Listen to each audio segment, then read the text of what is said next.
Salut les Itata, bienvenue à la table du foot, une émission consacrée au football martiniquais dans son ensemble, sélection de Martinique, championnat de Régional 1, football chez les jeunes et bien sûr football féminin.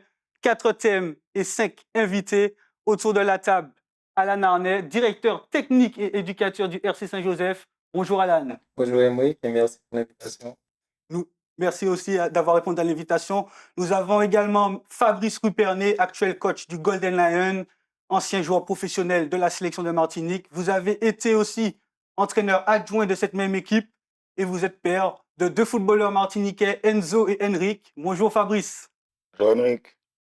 Nous avons aussi Jean-Marc Sivot, le coach du CO Trenel, figure emblématique du football martiniquais, passé sur les bancs du club franciscain, de l'Aiglon du Lamentin, du club colonial des Matinino et actuellement sélectionneur de l'équipe féminine de Martinique. Bonjour Jean-Marc. Bonjour Emery, bonjour à tous. Et, merci pour l'invitation. Avec grand plaisir, nous avons également Georges Jean-Marie, dirigeant de la Ligue de football de Martinique. C'est un homme clé du football martiniquais. Durant cette émission, vous allez comprendre pourquoi. Bonjour Georges. Bonjour Emery, bonjour à tous les amis et puis aussi bonjour aux téléspectateurs de Zizitata TV et merci pour l'invitation. Avec plaisir. Et puis enfin, notre invité d'honneur, Marc Colla, actuel sélectionneur des Matinino, qui a dirigé des équipes professionnelles telles que Reims, Clermont, Créteil, les jeunes du Paris Saint-Germain et des sélections nationales telles qu'Haïti.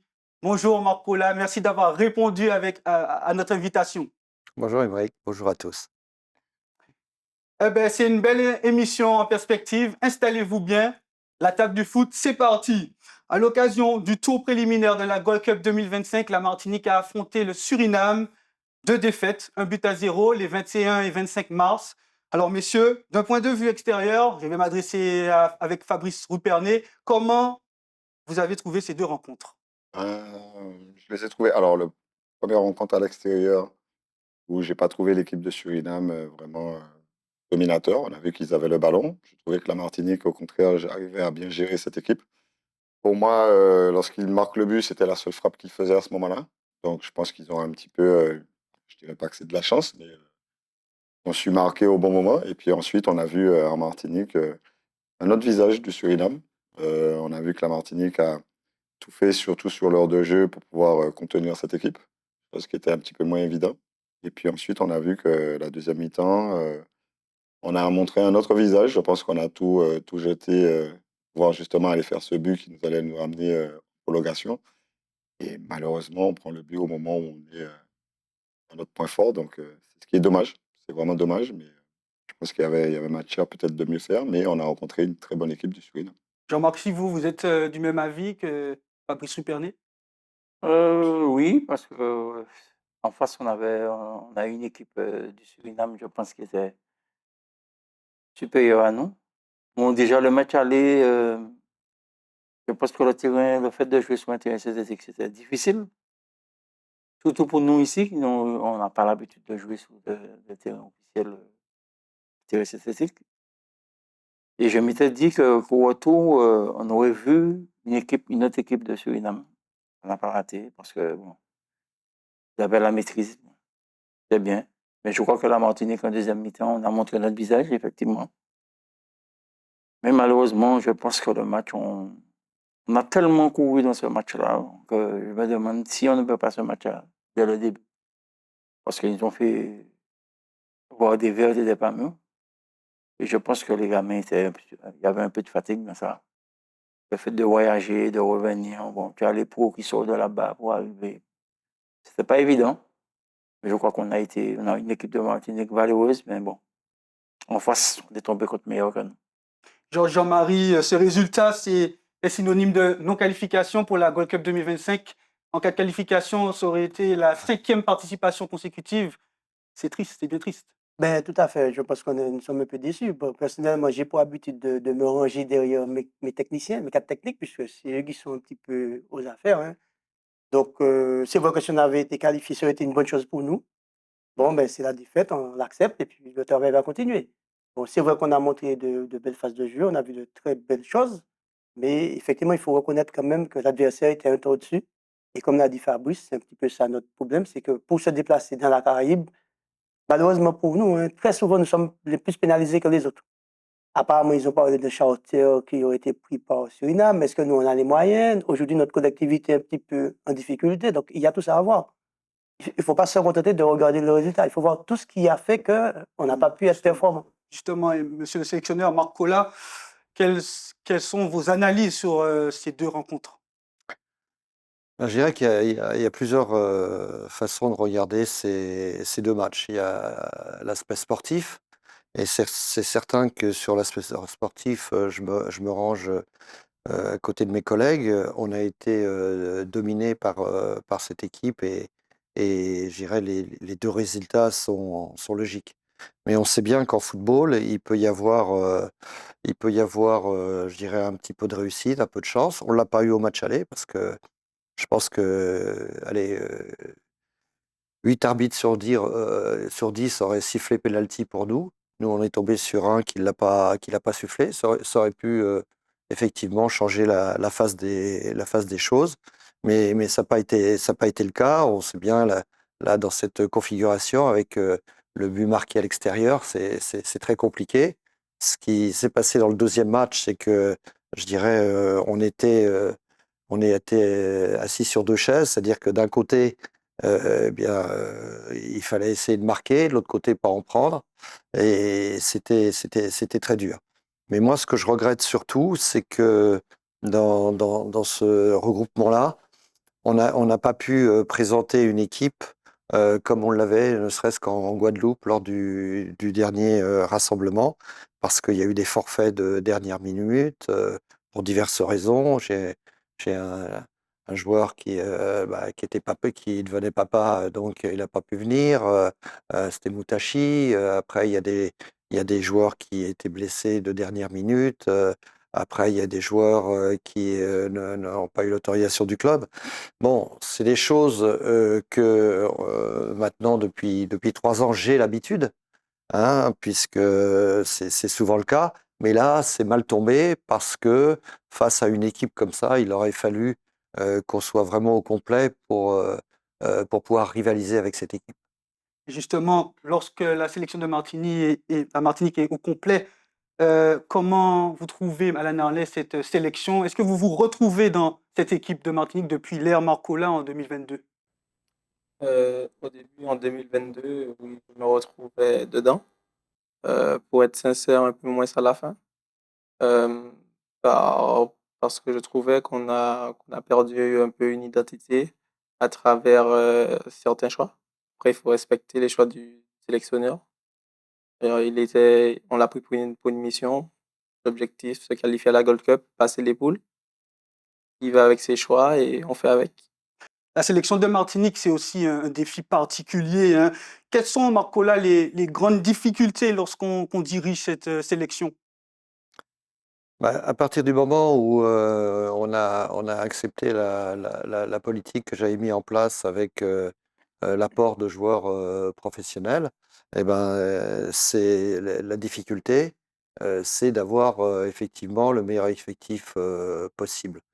Les meilleurs effectifs possibles, il s'agit d'aller taper à la porte des meilleurs joueurs martiniquais qui peuvent jouer pour les Matinino. Et c'est une tâche très délicate pour plusieurs choses. D'abord parce que certains pros ne voient pas l'attrait de venir jouer avec les Matinino. Je veux parler des plus grands joueurs, que ce soit Arnaud Nordin, Ludovic Blas, Timothée Kolodziejczak. Timothée Kolodziejczak. Bon, la liste est longue. Eux, ils n'y voient pas d'intérêt. Ils jouent en première division. Certains ont joué même la Champions League. Ils n'y voient pas d'intérêt. Après, il y a des joueurs professionnels je dirais, de moindre niveau, hein, qui jouent en deuxième division ou dans des équipes de première division, mais dans des championnats moins élevés que les 5 championnats je dirais, principaux de l'Europe. Et ces joueurs-là, généralement, sont plus friands pour venir jouer avec l'équipe. Et je me suis appuyé sur ces joueurs-là parce que ces joueurs-là, ils voulaient vraiment représenter la Martinique. Ils ont fait beaucoup d'efforts parce que il faut savoir ce que c'est les déplacements pour eux. C'est pas simplement venir en Martinique, mais c'est déjà arriver à Paris ou à Amsterdam, comme là, ça a été notre dernier déplacement. Donc c'est compliqué.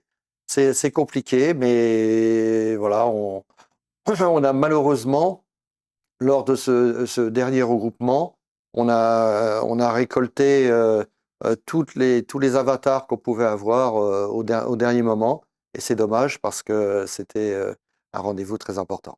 Messieurs les anciens sélectionneurs, est-ce que vous avez déjà connu d'autres difficultés à part voilà, la sélection des joueurs en sélection de Martinique? Il y en a beaucoup, hein. Lesquels, Il y a tout ce qui justement? est financier qui fait que ça devient difficile. Il y a les déplacements.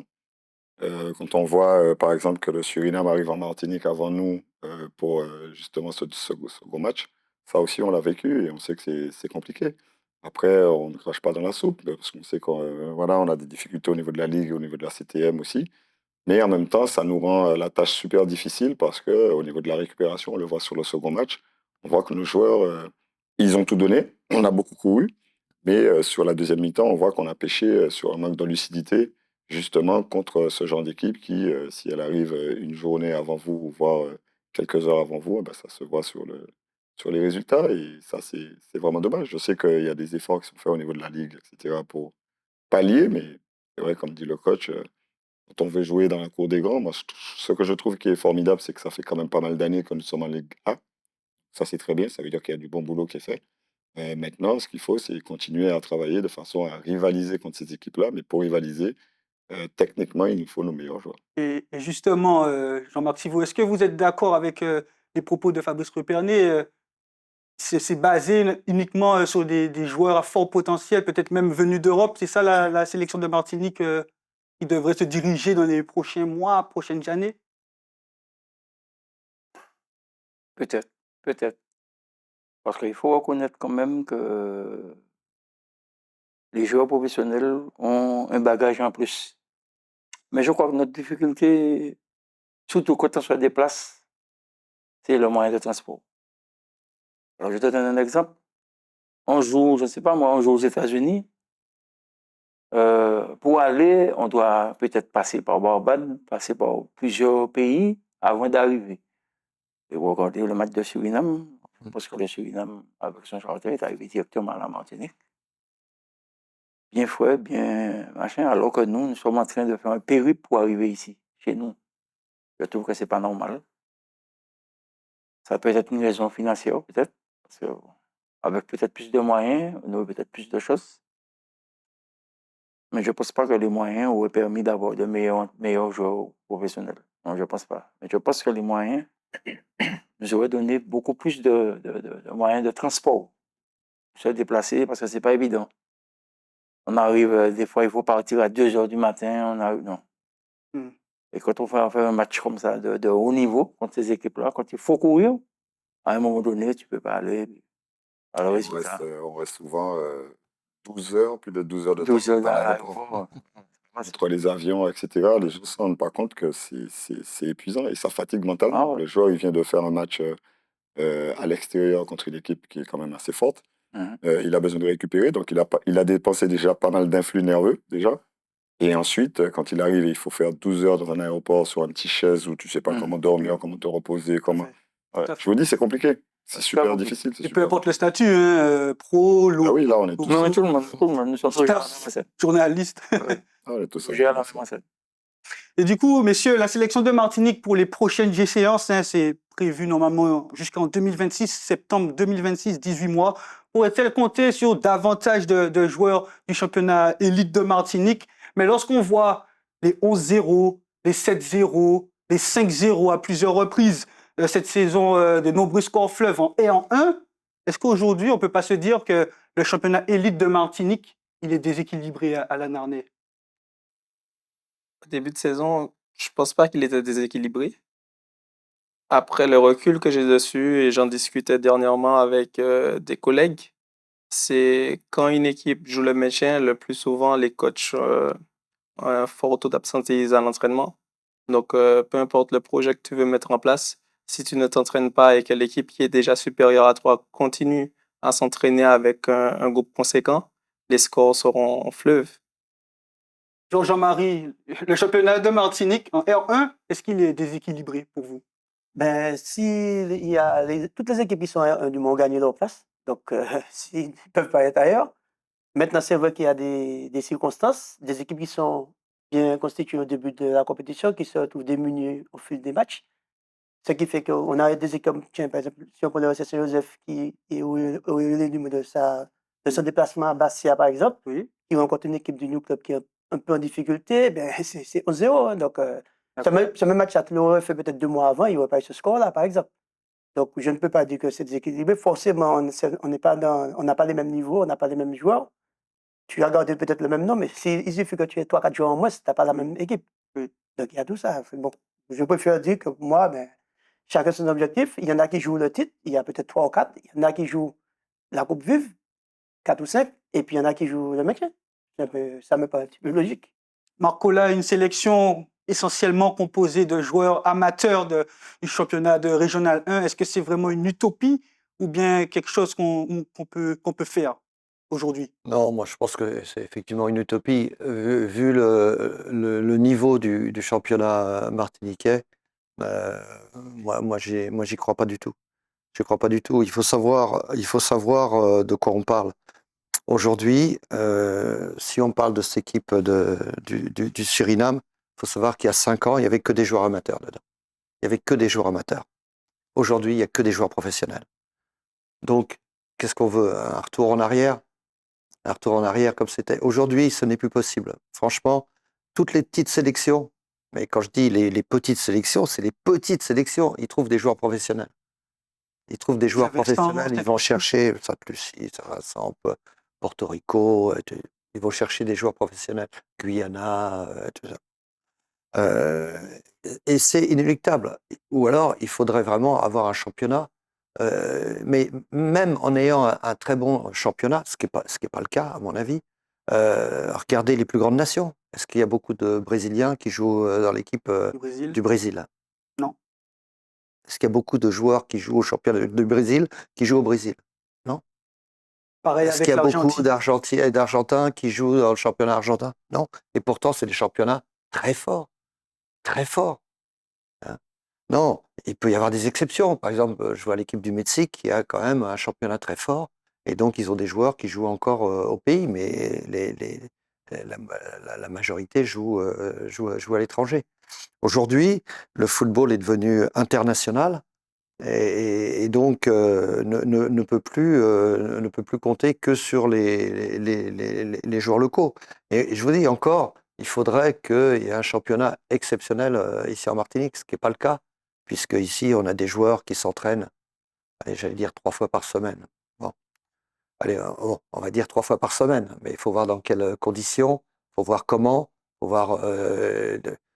Voilà, donc moi, il m'arrive de voir des matchs. Là, je vais aller voir demain le derby, mais j'ai vu également d'autres matchs. L'état des terrains. Et comment mes collègues, pour moi, le terrain, c'est l'élément essentiel du football. Mais comment on peut accepter de jouer sur des terrains défoncés comme on joue en Martinique? Comment voulez-vous que les joueurs puissent s'exprimer?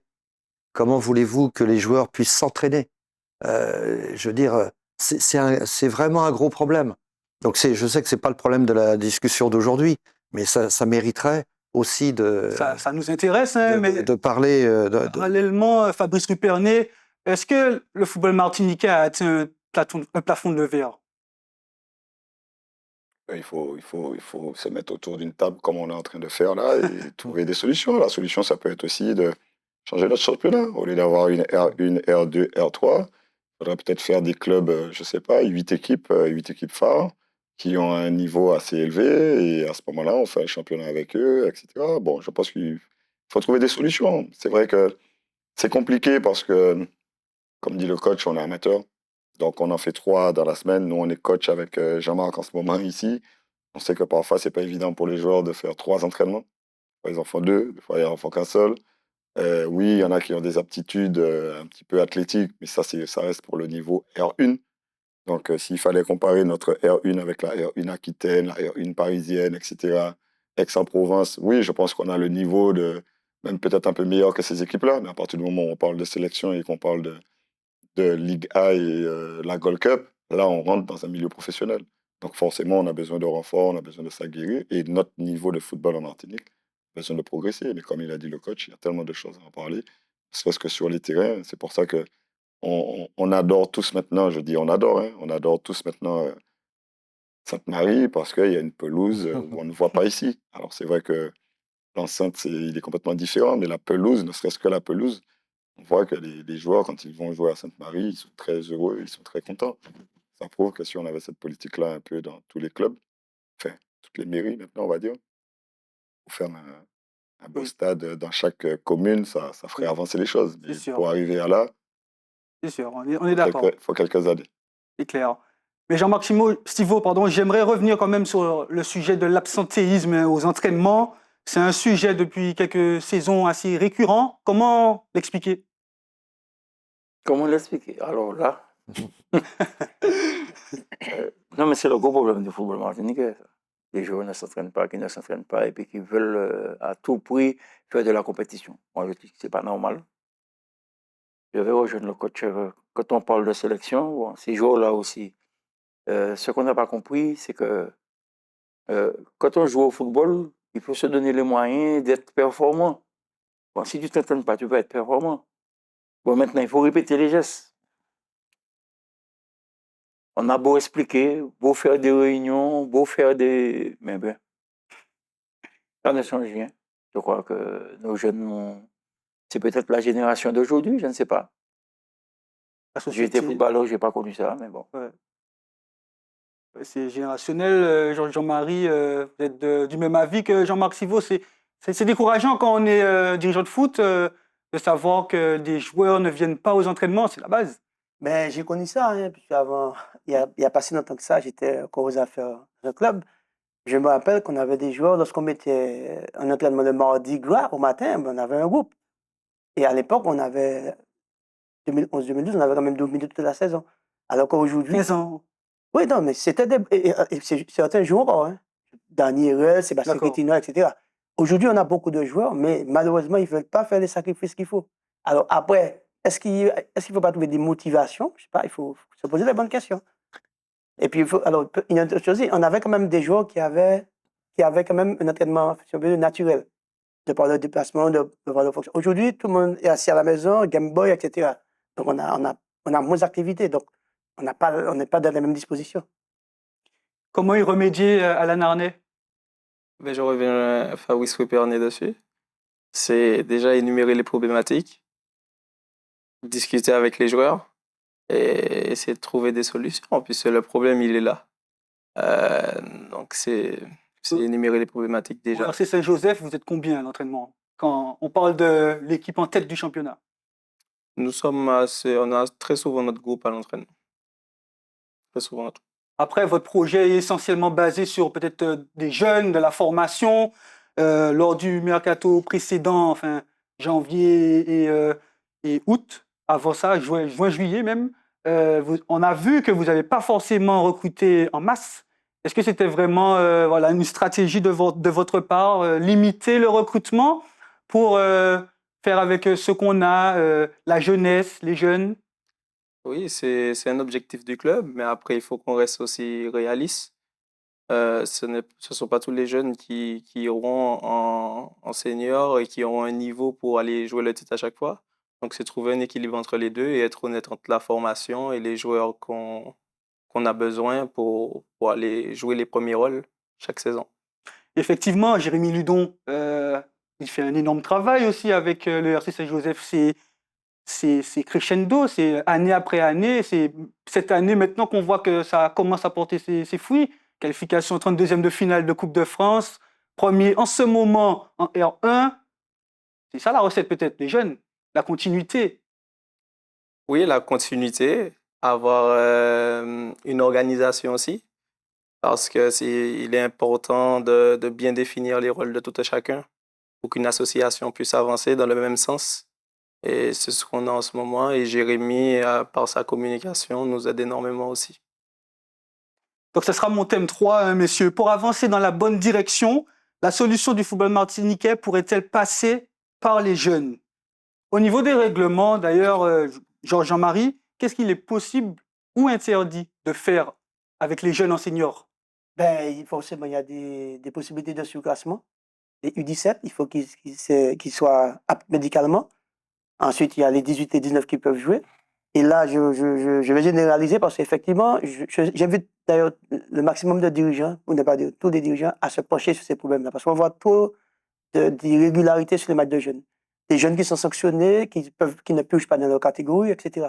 Parce que, alors je crois que, je vais mettre ça sur la période Covid. Parce qu'on a perdu pas mal de dirigeants qui étaient aux affaires. Il y a des nouveaux qui sont arrivés, mais qui ne se sont pas mis à jour.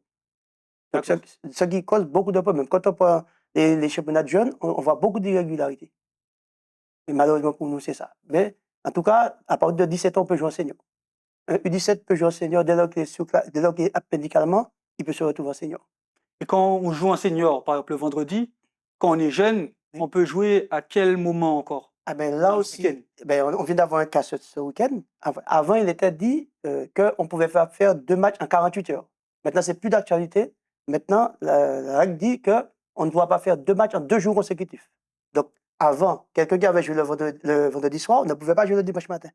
Aujourd'hui, un joueur qui a joué vendredi soir peut jouer le dimanche matin. D'accord. La règle, c'est ne pas jouer en 2 jours consécutifs, sauf pour les pratiques différentes. On peut jouer au futsal le samedi, jouer au futsal le dimanche, et vice-versa. Mais on ne peut pas faire 2 matchs de la même pratique en 2 jours consécutifs. D'accord. Messieurs, comment vous jugez le niveau des jeunes de 13 ans à 23 ans aujourd'hui à la Narnais? Vous êtes éducateur. Ben, ça rejoint un peu les seniors parce qu'il y a 2 groupes. On peut retrouver un groupe élite, parce qu'il y a des garçons qui proposent vraiment, sur les principes de jeu, la compréhension du jeu, des performances très bonnes. Et il y a d'autres clubs qui ont peut-être un peu moins de moyens, moins de population aussi, euh, que c'est très compliqué. Très compliqué au niveau de la formation. Il y a de la formation des éducateurs aussi. Dans la pédagogie, je pense que nous sommes un peu en retard dessus. Il faut avoir la volonté de se former, prendre son temps et que les clubs aussi s'investissent dans un projet sur le long terme parce que je pense qu'un projet jeune, c'est pas 2 ans, c'est 5 à 10 ans. C'est quoi une semaine type quand on est voilà, U13, U15 au RC Saint-Joseph? C'est 3 entraînements par semaine. D'accord? C'est le mardi, le mercredi et le vendredi. Quasiment comme les seniors. On essaie, mais pas avec le même temps. D'accord. Parce qu'on a aussi ce problème d'infrastructure sur la ville de Saint-Joseph, parce qu'il y a les 2 clubs seniors qui s'entraînent déjà, D'accord. forcément. Oui. Et ce ne sont pas tous les terrains qui sont éclairés et capables aussi d'avoir une bonne qualité pour bien développer les jeunes. Alors, je vais m'adresser à Fabrice Rupernet, hein. Vous avez 2 fils footballeurs. Il y a un qui est peut-être plus jeune que l'autre, Enzo. Comment vous jugez, du coup, le niveau de 13 ans à 23 ans du footballeur martiniquais? Je pense qu'il y a plusieurs niveaux, hein, mais je vais prendre un petit peu les mots du coach Marc Koda dans le sens où les terrains. Je trouve que le Golden Lion et le RC, c'est-à-dire la ville de Saint-Joseph, est en train de faire un travail qui est magnifique, c'est-à-dire le synthétique qu'ils ont pu mettre à disposition des jeunes. Je peux vous dire que quand on les regarde s'entraîner sur le synthétique, on voit tout de suite la différence. La fréquence d'entraînement aussi, qu'il faut augmenter. Au lieu de faire que 2 entraînements pour les jeunes, il va falloir que les jeunes fassent beaucoup plus. Mais là encore, ça rentre encore dans une discussion et c'est ce qui est en train de se passer avec M. Laurent Saint-Honoré, le président, Mhm. ou faire en sorte que les éducateurs fassent beaucoup plus d'entraînement pour les jeunes, leur donner beaucoup plus de fréquences d'entraînement de façon à les faire progresser beaucoup plus. Et le synthétique fait en sorte qu'on arrive à ce stade-là. D'ailleurs, on voit que la ville de Saint-Joseph, que ce soit le RC Saint-Joseph et le Golden Lion, où les 2 peuvent s'entraîner sur le synthétique, on voit tout de suite les résultats. Quand vous voyez qu'il y en a un qui fait un 32e de finale en janvier 2024 et l'autre qui fait un 32e de finale en décembre 2024, ça prouve que la ville est en train de grandir à ce niveau. Donc c'est bien. Mais maintenant, il aura fallu que toutes les communes, si possible, et un minimum un terrain synthétique. Et je pense que d'ici quelques années, notre football surtout, parce que les jeunes, ce qui est bien, c'est qu'on parle d'absentéisme pour des gars de 20 ans, 30 ans. Sauf que quand on va voir les écoles de foot, ils sont tous là, les jeunes. Il y en a 50, ils sont toujours à l'entraînement. Ils sont réguliers, donc ils n'ont pas encore ce petit souci d'absentéisme, mais bien au contraire. Donc c'est pour ça qu'il aurait fallu leur donner des outils pour pouvoir bien travailler de façon à ce qu'ils progressent très très vite. Et je pense qu'on aurait dû se pencher là-dessus et faire progresser notre football grâce à eux. Jean-Marie, la question des infrastructures, du coup, ça fait vraiment actualité. C'est problématique aussi. Ben, il appartient à chaque municipalité de se mettre en conformité, de se mettre à disposition de ces associations. Donc, les stades n'appartiennent pas à la Ligue de football. Hein. On a bien vu que Fabrice vient de faire l'éloge de la municipalité de Saint-Joseph. C'est vrai. Il y en a d'autres municipalités du moins qui font un travail conséquent. Mais c'est vrai qu'aujourd'hui, quand on va sur certains terrains, on est surpris de voir comment est le terrain. Bon, aujourd'hui, il y a des endroits où on n'a même pas une tribune. Oui. Des grands clubs, des clubs qui jouent en Régional 1, par exemple. Régional 1, Donc, Régional 2. Après, il appartient à chaque citoyen d'interpeller son édilité, hein, parce que nous, les terrains n'appartiennent pas à la Ligue de football. On va quand même revenir sur la question des jeunes, hein, Marcola. L'avenir, il est plus prometteur ou bien inquiétant au niveau des jeunes en Martinique? Moi, j'ai mon avis un petit peu au niveau des jeunes et des moins jeunes. Il y a un problème récurrent quand même, parce que on veut travailler avec les jeunes, on veut que les jeunes arrivent rapidement au plus haut niveau. On dit qu'il y a des doubles surclassements pour les jeunes de 17 ans. Mais qu'est-ce qu'on fait des joueurs de 30 ans? Qu'est-ce qu'on fait des joueurs de 35 ans? Qu'est-ce qu'on fait des joueurs de 40 ans? Et oui, et vrai. ils garnissent toutes les équipes. Oui. Donc, à un moment, il y a un embouteillage. Et c'est pour ça que le football martiniquais perd beaucoup de jeunes. Parce que ces jeunes, quand ils arrivent à l'âge de 17, 18, 19 ans et qu'ils savent qu'ils sont aptes à jouer, ils le savent parce qu'ils peuvent comparer, ils voient bien qu'ils sont capables de faire des entraînements avec les seniors et tout, et qu'ils voient bien, ils arrivent à se juger et tout. Et puis, hop, la porte, elle est fermée. La Oui. porte, elle est fermée dans beaucoup de clubs. Les jeunes, ils se détournent. Après, au niveau des jeunes, moi, je suis ravi d'entendre qu'il y a des jeunes qui s'entraînent trois fois par semaine en Martinique. J'ai eu la chance, on en parlera tout à l'heure, au niveau des féminines. Oui. Mais moi, j'ai eu la chance d'entraîner à Haïti et les jeunes du centre de formation. Oui. Et il y en a, ils s'entraînent 3 fois par jour. Super. Est-ce qu'un modèle aussi? Non, je dis pas ça. Je dis, voilà, il faut savoir où est-ce qu'on met le curseur, quoi. Oui. Il faut savoir où on met le curseur. Hein? Donc, c'est effectivement, après, il y a des problèmes d'infrastructure. On parle vous dites de mettre la pression aussi aux dirigeants. Mais moi, je pose la question, Oui. est-ce qu'on aime autant le football en Martinique qu'avant? Ah, c'était ça ma question aussi. Jean-Marc Sivo, est-ce qu'il y a une évolution par rapport à avant ou par rapport au passé, du coup, au niveau des jeunes, déjà? Une évolution. On est sans langue de bois. Non, mais c'est compliqué, non, c'est compliqué.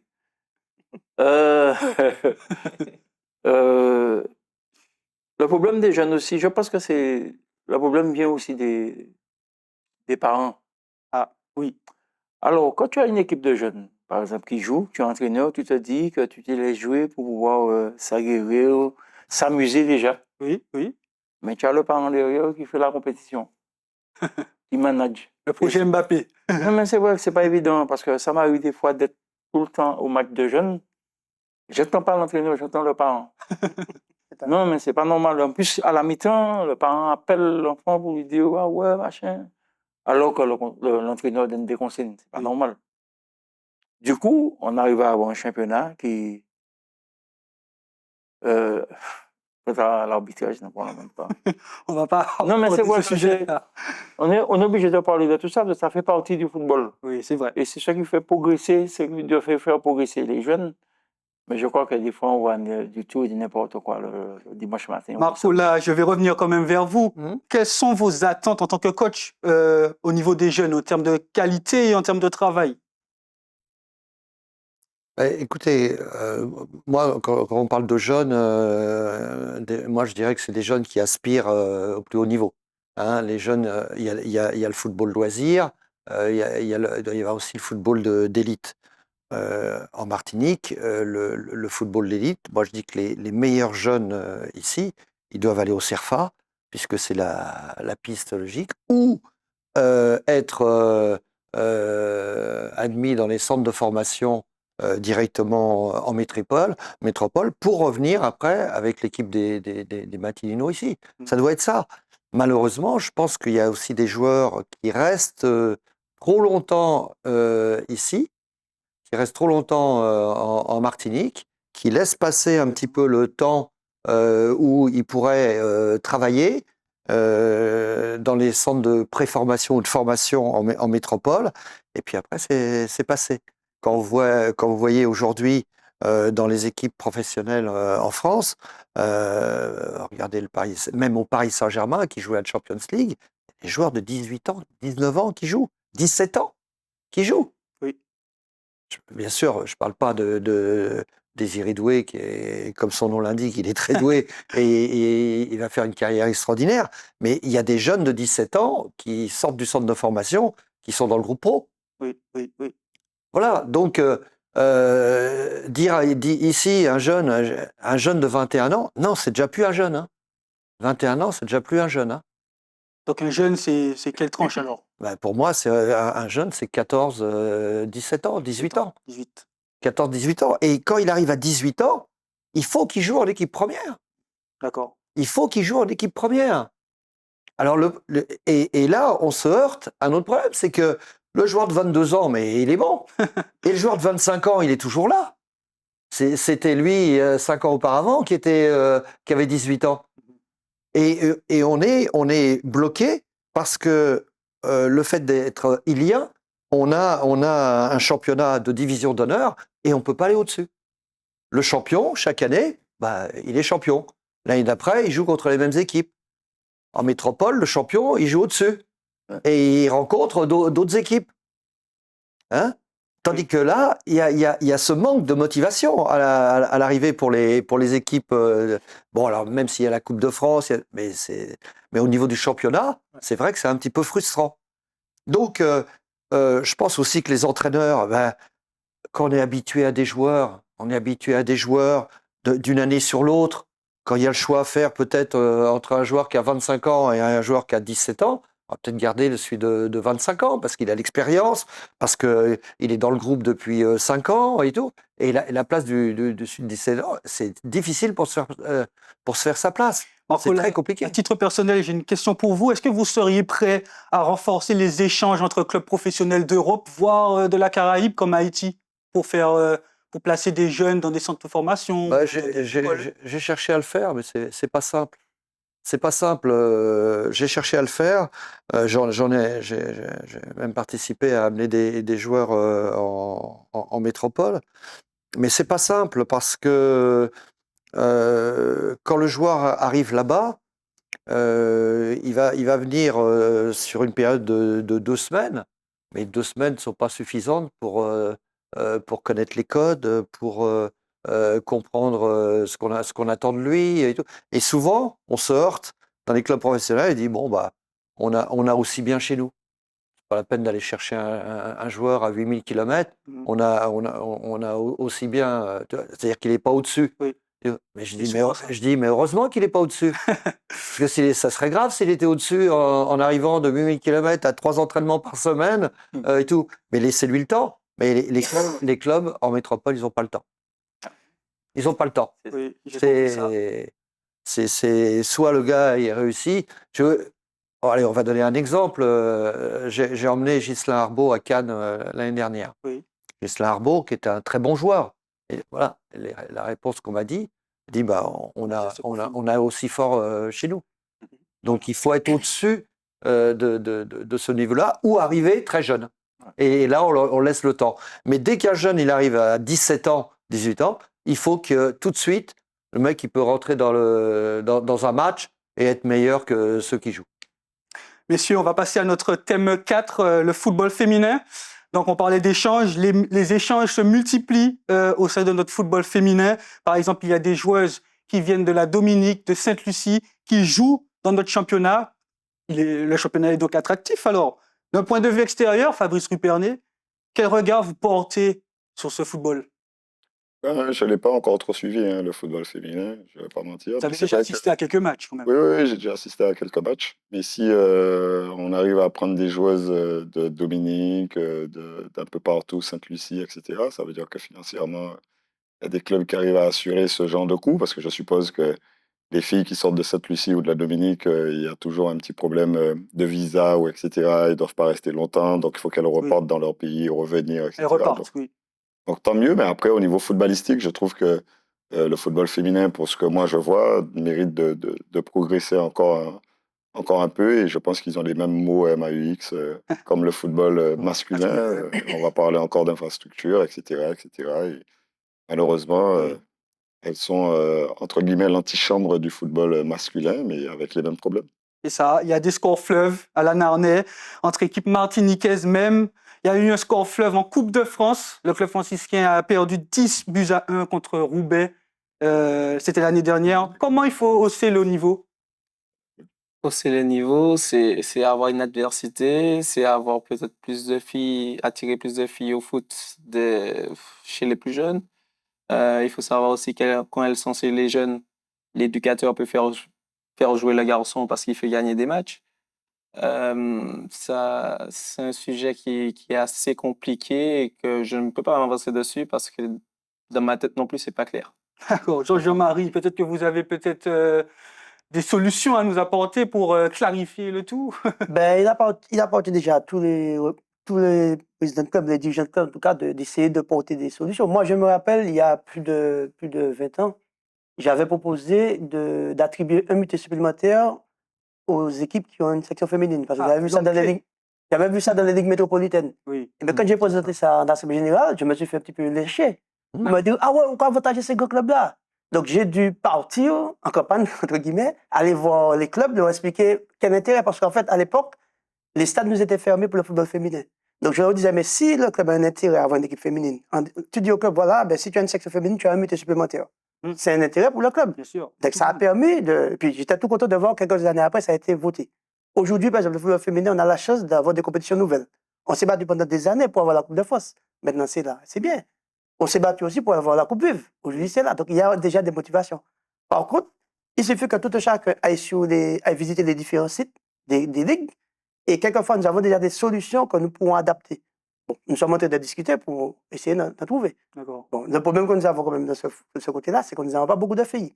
Et tout à l'heure, on a parlé des garçons. Malheureusement, avant de faire la formation, on fait de la compétition. Les filles peuvent jouer en mixité. Aujourd'hui, Wendy Renard a joué en mixité. Aujourd'hui, on voit de moins en moins de filles, alors que pourtant, le règlement permet de faire jouer des filles en mixité. Marcola, vous l'aviez dit, hein, vous étiez sélectionneur de l'équipe féminine U20 en Haïti. Comment le football féminin y est organisé? Non, mais là, c'est difficilement Comparable? applicable ici. Il y avait un centre de formation. D'accord. Je dis il y avait parce que malheureusement, aujourd'hui, avec la situation d'Haïti, il n'y en a plus. Ah ouais. Il y avait un centre de formation où je vous dis, même les filles qui avaient 12 ans s'entraînaient 3 fois par jour. 3 fois par jour. 3 fois par jour. 6 heures du matin, 10 heures du matin, 17 heures. Et À titre personnel, je n'ai jamais vu ça en Martinique, je pense, chez les filles. non, mais je veux dire, voilà, mais c'était le rythme des jeunes, que ce soit garçons ou filles. D'accord. Les filles jouaient contre les garçons, et tout. Et donc, il y avait des filles d'un niveau exceptionnel. La meilleure joueuse, c'est l'avant-centre de Lyon aujourd'hui, Oui. qui a 20 ans. Et je l'ai eue, moi, cette fille, à 14 ans.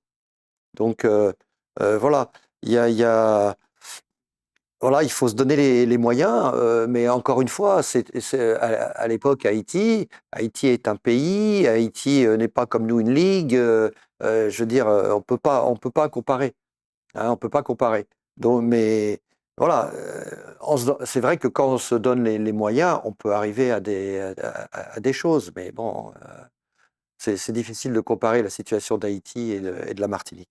Jean-Marc Sivot, sélectionneur de l'équipe féminine de Martinique.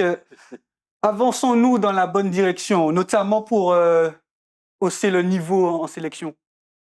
Avançons dans la bonne direction. Je dirais que je voudrais remercier, profiter de l'antenne pour remercier, comment il s'appelle, Michel Spinec. pour son recrutement par rapport aux filles là-bas. Elle nous a amené beaucoup de choses, Oui. beaucoup de sérieux aussi. Mais je crois que le football féminin, je me demande, est-ce que les clubs, des fois, ne font pas une équipe féminine pour avoir le muté supplémentaire? Comme disait monsieur Non, mais Jean-Marie. attends. On a une équipe féminine, on ne met pas le meilleur éducateur sur l'équipe féminine. Ah bon. Comment voulez-vous que les filles progressent dans le travail? Maintenant, je ne dis pas que les éducateurs qui sont en place ne sont pas... C'est pas ce que je dis. Hein. Ce que je dis, c'est que pour avoir un meilleur championnat féminin, il faut les bonnes personnes aux bonnes places. On regarde un match. Je prends l'exemple d'un match, je dis n'importe quoi, le club franciscain contre l'Espoir, Oui. ou même contre le Diamant. Oui. 30e minute, le club franciscain mène 1-0. Peut-être plus. Tu même. pars chez toi, tu rentres chez toi, tu regardes sur Facebook 21-0. Ouais. C'est qu'il y a un souci hein, quelque part. Ouais. Bon. Et puis, bon. Et, On parlait même pas. Si les garçons ne viennent pas s'entraîner, moi je... Et justement, messieurs, championnat jeune, réforme du championnat senior chez les filles, est-ce que c'est vraiment des sujets à traiter rapidement, Jean-Marie? De mon point de vue, il faut traiter tout ce qui va mal. Maintenant, moi, je viens d'arriver à la Ligue de football, je n'ai pas la prétention de dire qu'on va tout changer. Mais j'ai un principe chez moi, c'est que je puisse interroger les bonnes personnes. Par exemple, ça m'arrive d'échanger avec des coachs sur des problèmes techniques. Je ne suis pas un technicien, enfin, j'estime que je suis un technicien. J'ai des idées, je discute avec eux, je dis tiens, je pense à ça, qu'est-ce que tu penses? Et ça va faire son chemin. Donc c'est vrai que, comme je l'ai dit, il faut faire le bilan de tout ce qui ne va pas et puis essayer de trouver une solution. Mais quels sont les sujets sur la table en ce moment À la Ligue? à la Ligue Premier concernant problème, le football féminin? bon, alors, le premier problème plus important à la Ligue actuellement, c'est les finances. Ah. Ça, c'est clair. Ça mobilise tout le monde. Ensuite, effectivement, nous sommes en train d'explorer quelques petites solutions à trouver par-ci, par-là. Mais pour le football féminin, déjà, bon, essayer de pousser les clubs à recruter plus de filles. Parce que si on n'a pas suffisamment de joueuses, on ne peut pas organiser un championnat de jeunes féminins, par exemple. C'est sûr. Mais on les pousse à jouer en mixité. On les incite à jouer en mixité.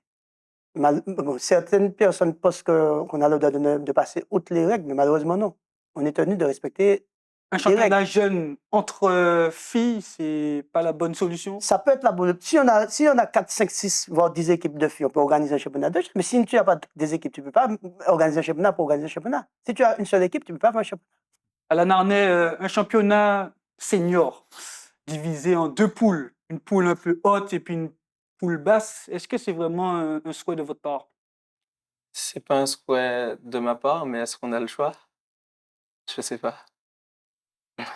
C'est pas le sujet, encore une fois, il est vaste. Je n'ai pas toutes les problématiques. C'est cette année, par rapport à ma fonction au RC Saint-Joseph, que je m'intéresse un peu plus au football féminin.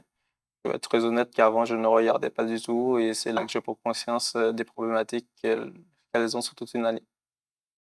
Le RC Saint-Joseph, ils vont essayer d'avoir une équipe féminine la saison prochaine? Ben, avec nos échanges avec le président, c'est notre souhait. C'est notre souhait. Après, si on doit se rapprocher de la réalité, si ce n'est pas possible, ce ne sera pas possible, mais on fait tout pour. Jean-Marc Sivot, il reste peu de temps. Quels sont vos grands souhaits pour la sélection féminine de Martinique? Aller en Ligue A. Mais on sait tous que ce ne sera pas évident. Bon, c'est facile à dire, mais je crois qu'il va falloir se mettre au travail, commencer à s'entraîner dès maintenant, avoir un meilleur championnat, et bon, ce qui devrait permettre aux filles de progresser. Parce qu'on a de bonnes joueuses hein, ici, avec des qualités, mais malheureusement, on n'arrive pas. Quand on fait une équipe martiniquaise même, pas évident. Pas évident. Il faut un niveau supérieur. Marc Colla, vous vous y intéressez à la sélection féminine de Martinique?